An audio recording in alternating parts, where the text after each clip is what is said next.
why do you need two pickup trucks? You have Tacoma, and it's a really good seller. Why do you need Tundra? Full-size trucks are truly just a North American. They're going to cancel Tundra, and I, with the team, North American team, we put a business strategy of why we should keep it.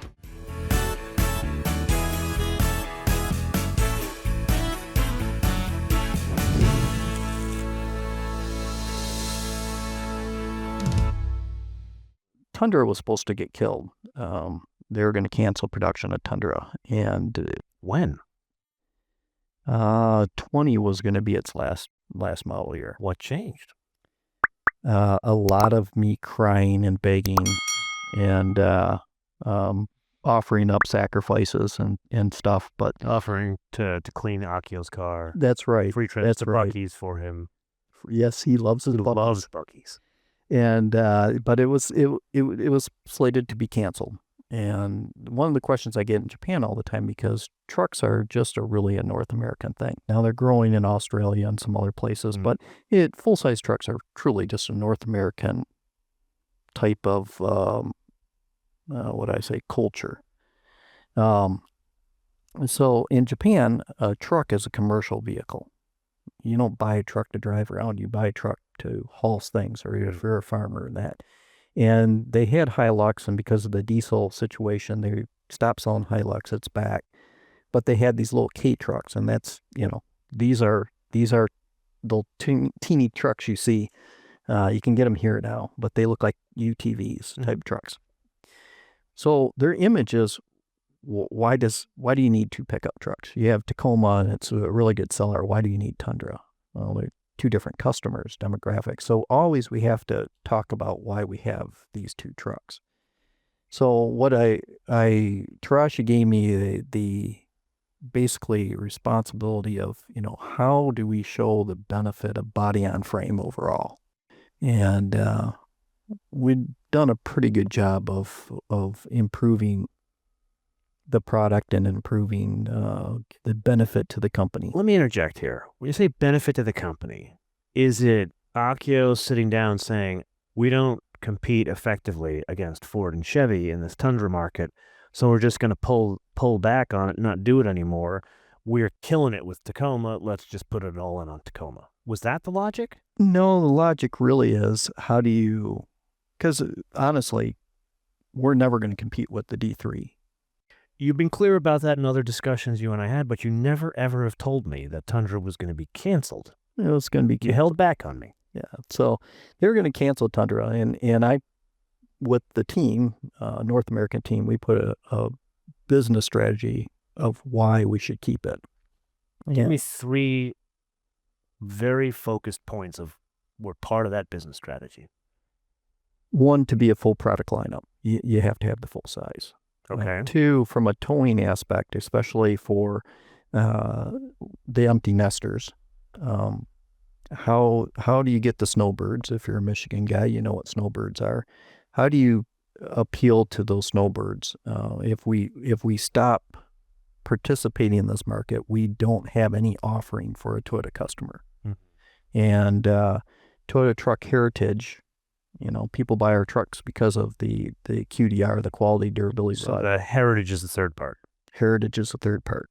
And now hold on a minute before I actually ask this question. You actually took two cars out of the grave. It was not just Tundra. It was also Sequoia that was going to get a bullet in the back of its head. Yes. That you already told me. Yes. So was it the same business case you made for both at the same time? Yes. You're a busy man. I used to have hair. We've discussed that many times. My audience thinks I'm too hard on you about your hairline and your age. Yeah, well, this is, I used to be like 6'6" and very athletic, and this is from being beat down by everybody, but yeah. And being a farmer. And being a farmer. Yeah. So let's not drive past this. That's a huge thing. Because the best-selling vehicle, full stop, in this country, you and I both know, it's F-150. But you guys, usually Toyota, when they want to go into a space, they're either number one or number two. This is the only one you're not. Yeah. And yet you were able to turn the company around and say, I want this. Yeah, and this is where putting the whole truck strategy together helped. because we have 4 different platforms globally, and then deviations of those platforms. And platform development is really expensive. So the sales pitch wasn't just the 3 you gave. It's, well, I'll tell you what, I'll put Land Cruiser on the same platform. I'll put this together. We'll save some money. It's taking 3 platforms, putting it in one, and then being able to use that volume to support these other vehicles. So you can have, scales of economy. The more you build, the which you cheaper didn't have things get. before. We didn't have that before. So would I be making a leap here that some of that lesson you had back in Oldsmobile paid off for the Tundra and the Sequoia? That was the Chrysler lesson. Oh, it was the Chrysler lesson. Yes. Yeah, because one of the interesting things for me when I came to Toyota, and every company has got its good things and bad things, but Toyota really allows the engineers to do their thing.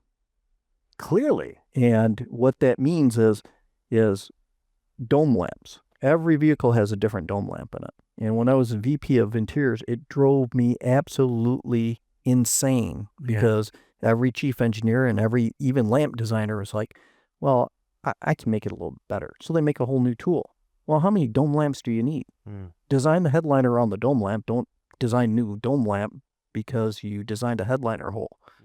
And, it was fun in a way because we used to put our initials on the back of parts, and they did that in Japan. They'd put their names in the back of the parts, and you had true ownership of that design.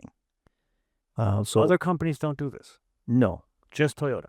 Well, I can't speak for all companies. Chrysler, we know AMC. Chrysler, I was using parts from 47, so you just... You couldn't put your initials in it because that's why everything's a little the tool was literally welded into the press line because there was nothing left of it. Yeah.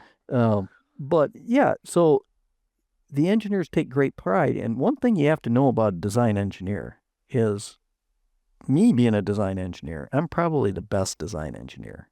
And if you're a design engineer, you probably think you're better than me, but I'm better than you because I think I'm better than you. And this is what goes on. So I always joke that, if you pulled out a pen and you gave it to 2 design engineers, the design would look totally different. And they'd both tell you why their design's best.